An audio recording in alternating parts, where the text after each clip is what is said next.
The sky over Charleston was a dull sheet of gray when the lawyer unfolded the will.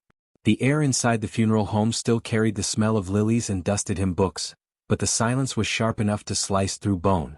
Everyone leaned forward when the lawyer began to read, names dropping one by one like coins into a slot machine.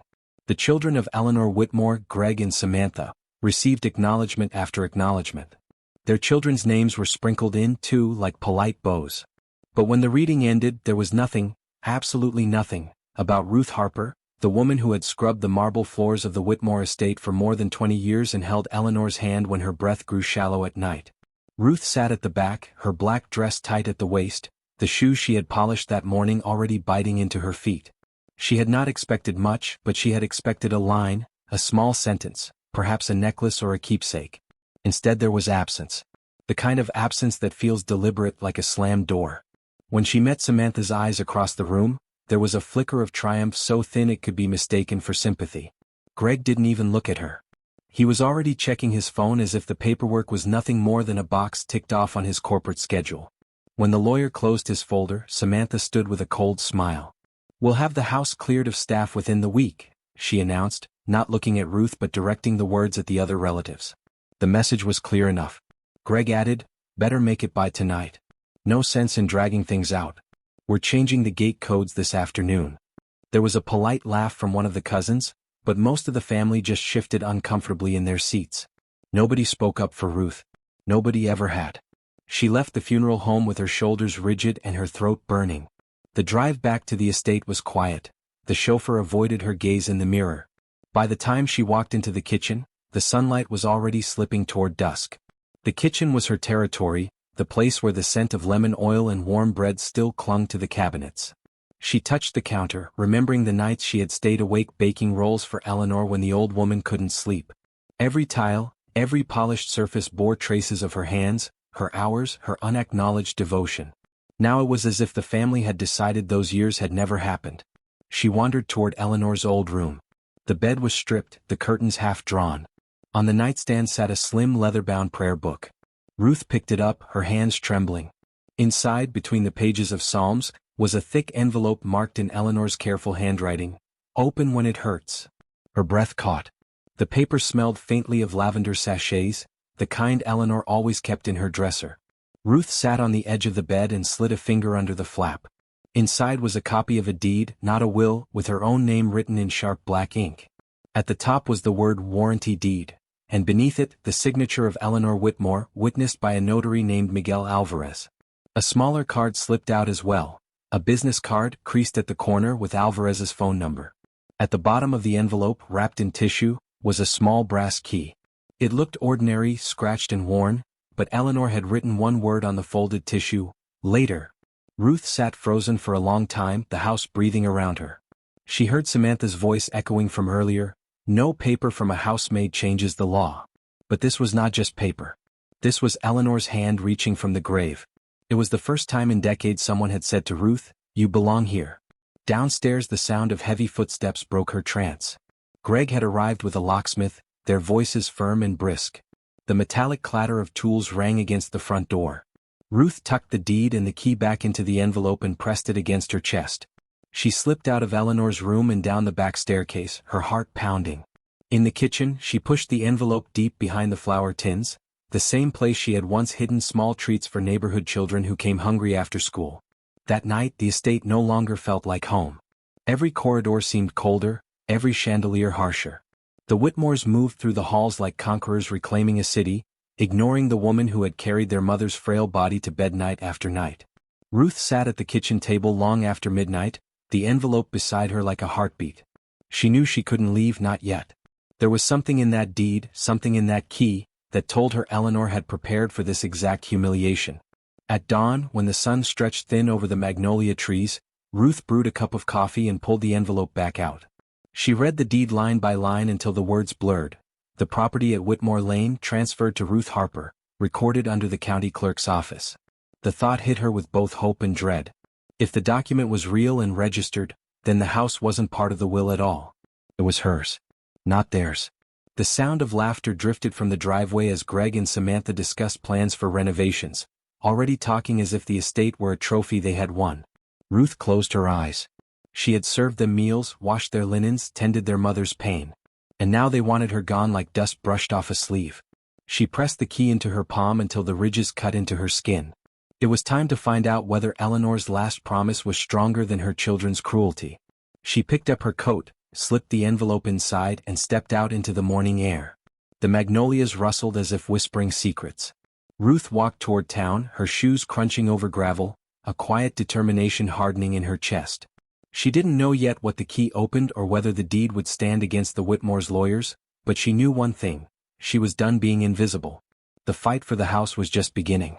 The county clerk's office was housed in a sandstone building with high windows and a ceiling fan that turned too slowly. Ruth stood in line with her envelope pressed to her chest. She felt small among the lawyers and surveyors carrying leather briefcases, but when she finally stepped forward, she placed the copy of the deed on the counter with steady hands. The clerk, a young man with wire-rimmed glasses, tapped at his keyboard, barely glancing at her. For a moment she thought he would laugh, that the record would come up blank and her fragile hope would collapse. Instead, the printer whirred and spit out a certified page. He slid it across the counter. Her name, in bold type, stood where Eleanor's had been. The property at Whitmore Lane had already been transferred. It was recorded, signed, and stamped.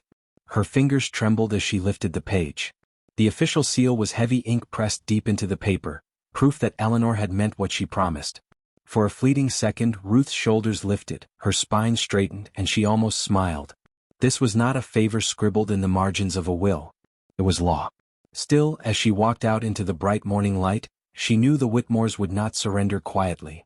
At the bank, the lobby smelled of polished brass and carpet cleaner. She waited beneath a chandelier until a woman in a dark suit introduced herself as Miss Patel. Ruth explained she had been named in Eleanor Whitmore's documents, showing the card with Alvarez's name and the copied deed.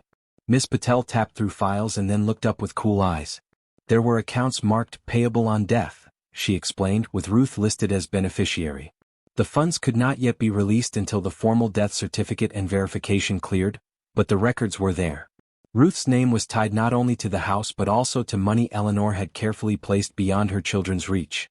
Walking back to the estate, Ruth felt the edges of fear sharpen. If she could find these records, so could Greg and Samantha. She expected resistance, but she was not prepared for what waited at the gates. The security keypad had already been changed. A notice, bold in red letters, hung from the wrought iron fence: trespassing prohibited. Authorized family only. 2 uniformed guards stood by, their eyes sliding over Ruth as if she were a stranger. She explained who she was, but they only shrugged and told her to call Greg. The humiliation cut deep. For years she had walked freely through those gates, carrying groceries, linens, medicines, her arms aching from the weight of caring. Now the same gates were closed against her. She turned away, clutching her envelope, fury and grief boiling together. By the time she reached the corner, she pulled out the notary's card. Her hands shook as she dialed. A calm voice answered, Miguel Alvarez himself. When she explained who she was, there was a pause and then recognition. Yes, he remembered the day clearly. Yes, he had signed the deed. Yes, he could meet her to confirm it in person. His tone was steady, reassuring, as if he had expected this call all along. That night Ruth sat alone in a small diner near the edge of town. The fluorescent light buzzed overhead, and the clink of plates from the kitchen kept her company. She spread the papers across the table. The deed was real. The accounts were real. Alvarez was alive and willing to stand by her. Yet she felt the weight of the Whitmores pressing in. Samantha with her cold perfection, Greg with his sharp corporate instincts. Neither of them would accept defeat. They would find new lawyers, bend old friends, twist public opinion.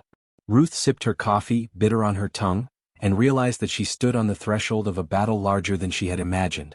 The following morning Greg came to see her at the small rental house she had retreated to after being barred from the estate.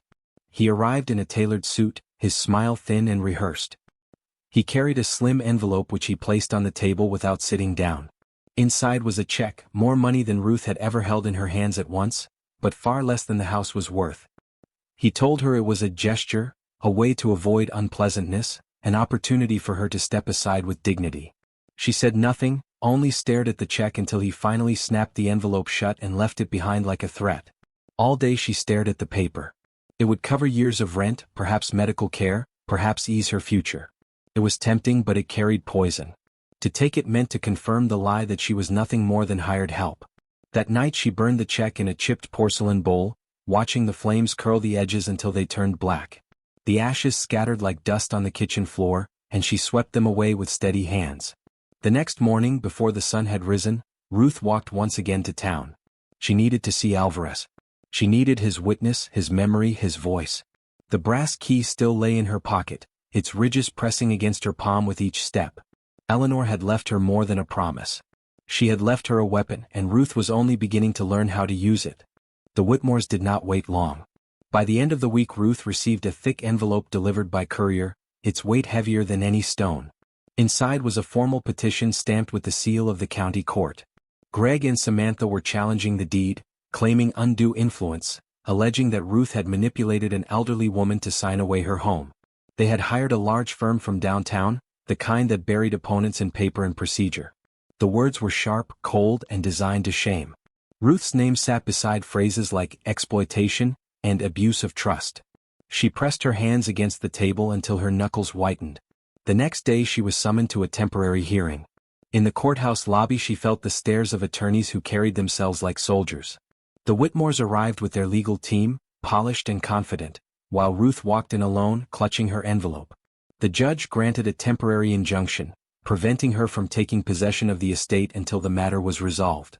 It was not a loss, but it was enough to sting, a reminder of how quickly money could shift the ground beneath her feet. She left the courthouse with her shoulders hunched, the city air pressing heavy on her lungs. That evening she met Attorney Cole, a man recommended quietly by a neighbor. He was not flashy, his suit a little frayed, his office lined with case files rather than awards. He listened without interruption, then leaned back with a slow nod. The deed, he explained, was not part of the will. It was a transfer during life, recorded and sealed. That made it stronger than a bequest contested in probate. The Whitmores could smear her reputation, could drag her through headlines, but the paper was solid. What she needed was testimony. Someone who had been there. Someone to say Eleanor knew exactly what she was doing. Ruth thought immediately of Miguel Alvarez. She still had his card in her pocket, edges softened from handling. She called and arranged to meet him in a quiet cafe near the courthouse. Alvarez arrived in a plain jacket, his eyes kind but alert. He carried a small folder under his arm. They spoke briefly, and then he slid the folder across the table. Inside was a USB drive and a signed affidavit. Ruth stared, confused, until he explained. Eleanor had requested he record the signing. She had been clear, insistent, wanting her voice preserved. Ruth's breath caught as Alvarez pulled out a laptop and opened the file. The screen lit with Eleanor's face, pale but composed, sitting upright at her writing desk. Her voice was firm, her eyes steady. She stated her full name, the date, the address, and declared that she was of sound mind. She looked directly at the camera and explained that she was transferring the property to Ruth Harper, the woman who had cared for her daily when her own children were absent. She said she did it freely, without pressure, because gratitude demanded more than words. Then she turned to the camera with a faint smile. If anyone questions this, let them watch me speak. Ruth's throat tightened as she listened. The room around her faded, replaced by the sound of Eleanor's voice, familiar and comforting. Tears blurred the screen. She had expected documents, perhaps a signature, but not this. Not a voice carried forward to defend her. She pressed a hand to her mouth to keep from crying aloud. When the video ended, Alvarez placed a second envelope on the table. It contained a small note written in Eleanor's hand. "The key belongs to you," it read. "Inside the safety box are instructions. Use them when they try to break you." The brass key in Ruth's pocket seemed suddenly heavier, its ridges pressing deeper against her palm. She realized Eleanor had planned for this very war, had left behind more than paper, had left a strategy. Ruth whispered her thanks, but Alvarez only shook his head, reminding her that the fight would not be simple. The Whitmores would not crumble after one video. They would deny, delay, attempt to discredit. Still, he promised to testify. His affidavit would accompany the recording. That night Ruth returned to her small house with the laptop still warm in her bag. She sat at the kitchen table in the dark, listening once more to Eleanor's words. Each repetition gave her strength. The house was not just stone and timber. It was a record of her years, her sacrifice, and Eleanor had carved her name into its foundation. She pressed the brass key flat on the table beside the deed and whispered to herself that she would not bend. Across town the Whitmores were drafting statements, preparing interviews, positioning themselves as victims of a scheming servant. Ruth could imagine their rehearsed lines, the practiced outrage. But she also knew she held something more powerful than their polished lies. She held Eleanor's voice, and she held a key that promised still deeper truths waiting to be uncovered. The battle was shifting, and for the first time Ruth felt not cornered but armed. The war had only just begun, but now she carried proof that could silence every accusation. The morning after watching Eleanor's video again and again, Ruth walked to the bank with the brass key clutched in her palm. The building loomed with its stone facade and tall glass doors that seemed designed to intimidate. She forced herself through the revolving door and approached the counter. When she explained she had a safety deposit key, the clerk checked records, then nodded and led her down a quiet hallway. The air in the vault was cool and dry, humming with the sound of machines hidden behind walls. The clerk inserted a second master key beside hers, and together they pulled out a long metal box. Ruth carried it into a small room and sat at a table, her breath shallow. Inside the box was another envelope, thicker this time, sealed with Eleanor's handwriting on the front. To Ruth, for when the world tries to erase you. Ruth broke the seal and pulled out a stack of documents. The first was the original deed, signed in bold ink, with the official notary seal pressed so deeply it left ridges on the paper. Behind it lay receipts for filing fees, bank slips, and copies of correspondence. Every step Eleanor had taken to ensure legality was here, documented and time-stamped. Beneath the documents was something else, a folder of certificates from Whitmore Rentals LLC, the family's property management company. They bore Eleanor's signature and transfer instructions naming Ruth as beneficiary upon her death. A short handwritten note was clipped to the top. They always saw me as a ledger, never as a mother. You saw me as human. That is why the company belongs to you. Ruth stared at the papers, her pulse pounding. This was not just the house. It was the income that had supported the Whitmore name for decades, the empire built on apartments and commercial leases across the city. Eleanor had not left her scraps. She had left her the foundation. The courtroom was crowded when Ruth appeared days later for the formal hearing. The Whitmore's lawyers spread across one side like an army, their briefcases gleaming. Greg and Samantha sat in the front row, their faces carved from stone, their confidence unshaken. Ruth sat beside Attorney Cole, the papers from the safety box clutched in her folder. She felt small again, but when the judge entered and the hearing began, Cole rose with calm authority. He laid out the case step by step, explaining that the house had been transferred before death, that the deed was recorded, that Eleanor had been of sound mind. Then he produced the video. The screen flickered to life and Eleanor's voice filled the courtroom. She spoke clearly, explaining her decision, her gratitude to Ruth, her knowledge of what she was signing. Her frailty showed in her hands, but her mind was sharp. When she smiled and said, "If anyone questions this, let them watch me speak," the silence in the room was absolute. Even the opposing lawyers shifted uncomfortably. Greg's jaw clenched, Samantha's nails tapped against her handbag, but neither spoke. Then Alvarez took the stand. He described the day Eleanor signed the deed, her insistence on recording, her clarity of mind. He confirmed his seal, his signature, his presence. He spoke with the plain authority of a man who had nothing to gain and everything to lose if he lied. Cole followed by presenting the contents of the safety box. The original deed, the receipts, the transfer documents of Whitmore Rentals. Each piece stacked like bricks building an unshakable wall. The Whitmore's attorneys tried to object, to suggest coercion, to imply that Eleanor had been confused. But their words rang hollow against Eleanor's recorded testimony and the meticulous paperwork she had left behind. The judge listened carefully, then announced that the temporary injunction was lifted. The deed stood. The property was legally Ruth's. The courtroom buzzed as the decision echoed through the chamber. That evening Ruth returned to her modest rental, exhausted but steady. She spread the documents across her kitchen table again, letting her eyes trace the ink. Eleanor had thought of everything. The woman who had been written out of the will had been written into the bedrock of the family fortune. Still, Ruth knew the Whitmores would not stop. They might retreat for now, but they would return with sharper tactics, more public attacks and whispers of scandal. She paid off the outstanding taxes on the house that night, wiring the funds through the bank so no technical loophole could be used against her. She kept receipts neatly folded in her folder, refusing to leave even the smallest corner vulnerable. When she closed her eyes at last, the brass key still lay on the table beside her, its weight lighter now that its secret had been revealed. But the battle had changed shape. It was no longer about one house on Whitmore Lane. It was about a company, an empire, and the dignity of a woman who had been invisible too long. Eleanor had left her more than property.